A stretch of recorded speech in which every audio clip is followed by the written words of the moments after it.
কালকে রাতে থেকে আমাদেরকে খুঁজতে খুঁজতে মানে সকাল হয়েছে, তারপর আমাদেরকে পাইছে। পরিস্থিতি অনেক খারাপ ওদিকে। উপায় আমাদের একটা ভোট দিলে আমরা ওদেরকে যাই উদ্ধার করে নিয়ে আসতে পারবো। প্রত্যেকটা বাসার মধ্যে মানুষ শুধু কান্না করতেছে, হাহাকার করতেছে। কেউ টিনের চালে বসে আছে, তারপর কেউ দোতলার বিল্ডিং এ বসে আছে, একতলা পর্যন্ত পুরোপুরি পানি, সবাই একদম পুরো পানিতে প্লাবিত। আমাদেরকে খুঁজে পাচ্ছিল না, সকালে পাইছে। ওনারা অনেক কষ্ট করার পর আমাদেরকে নিয়ে এসছে। কালকে রাতে থেকে আমাদেরকে খুঁজতে খুঁজতে মানে সকাল হয়েছে, তারপর আমাদেরকে পাইছে।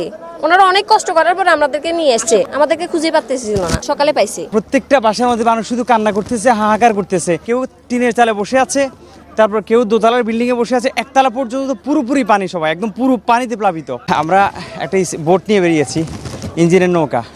এদিক দিয়ে গিয়েছি ছাগলনিয়া লস্করহাট, ছাগলনিয়া এদিকে এটা পাঠাননগর থেকে লস্করহাট থেকে মোটুবি গিয়েছি। যাওয়ার পথে মানুষের কি কষ্ট, মানুষের কি কান্না। পথে মানুষগুলো আটকে আছে, গলা পরিমাণ পানি।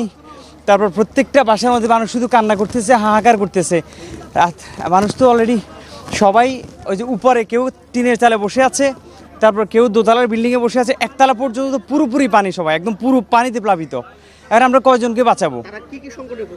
সংকট এখন সবচেয়ে বড় সংকট হচ্ছে পানি এবং খাবার, এই দুইটা প্রবলেম। এবং অসংখ্য লোক আছে যারা এখনও হয়তো দেখা যাচ্ছে যে ঘরের মাঝামাঝি সিঁড়ি আছে, সিঁড়ি রুম, যাদের একতলা বিল্ডিং সিঁড়ি রুমে আটকে আছে। তারপর অনেকে আছে দেখা যাচ্ছে ছাদের উপরে আটকে আছে, সেখানে পানি, এই পরিস্থিতিতে আছে। আর হতাহতের ঘটনা আমি কয়েকজনের কাছে শুনেছি, বাট নিচুকে দেখি নাই এরকম। এখন সবচেয়ে বেশি জরুরি হচ্ছে মানুষদেরকে, যেই পরিমাণ মানুষদেরকে উদ্ধার করার জন্য গাড়ি বা ফোর্সের দরকার, সেই পরিমাণ কিছুই নাই। আমার দেশের মানুষ মারা যাচ্ছে, মানুষগুলো ছটফট করতেছে, হাহাকার করতেছে, ভয়ঙ্কর অবস্থা। এই পরিস্থিতিতে মানুষ আছে। সারা রাত পথে ছিলাম, সারা রাত। আজকে একটু আগে আমি আসছি, আমার অফিসে বইগুলো এলোমেলো হয়ে আছে, বইগুলো ভিজে যাচ্ছে, ঠিক করছি, একটু আগে আসছি। এখন আমাদের বোট এটা আবার রেডি হচ্ছে, বোটটা আবার যাবে। পানির অবস্থা, পানি কমতে শুরু করা নাই ভাই, পানি আসতেছে। ওদিক থেকে আমি দেখলাম যে আরও বাড়তেছে স্রোত, ওদিক থেকে এদিকে স্রোত দেখছি। আমাদের যে রেল লাইনটা আছে, রেল ওই যে চট্টগ্রাম দিকে যে রেল লাইনটা এদিকে আসছে, আমরা রেল লাইনের কাছাকাছি যখন আসছি দেখলাম যে পানির স্রোতের কারণে আমাদের বোটটাও ডুবে যাচ্ছে। আর তার চেয়ে ভয়ঙ্কর বিষয় দেখলাম কি, পথের মধ্যে অনেক মানুষ আছে যারা অসুস্থ হয়ে যাচ্ছে। আমি এখানে যে হিন্দু এলাকা নিজাম হাজারী বাড়ির পেছনে, এখানে একটা লোক স্ট্রোক করে মানে কান্না করতেছে, ভাই আমি সহ্য করতে পারতেছি না।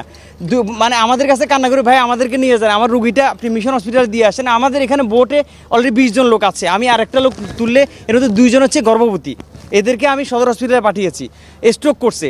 তারপর আরেকটা লোক, তার পায়ে কি সমস্যা, দ্রুত হসপিটালে যাওয়া দরকার, সেটার হাহাকার করতেছে।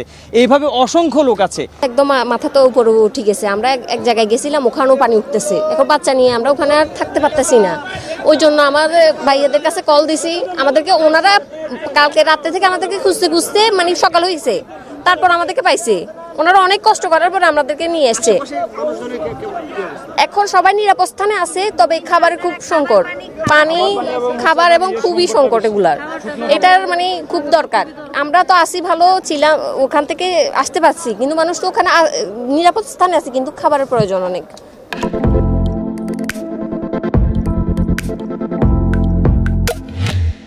ভাইয়ারা আমাদের জন্য অনেক কষ্ট করছে, আমাদেরকে খুঁজে পাচ্ছিল না, সকালে পাইছে। সবাই আটকে আছে, কেউ উদ্ধার হতে পারছে না, ওখানে কোনো বোটও যাচ্ছে না।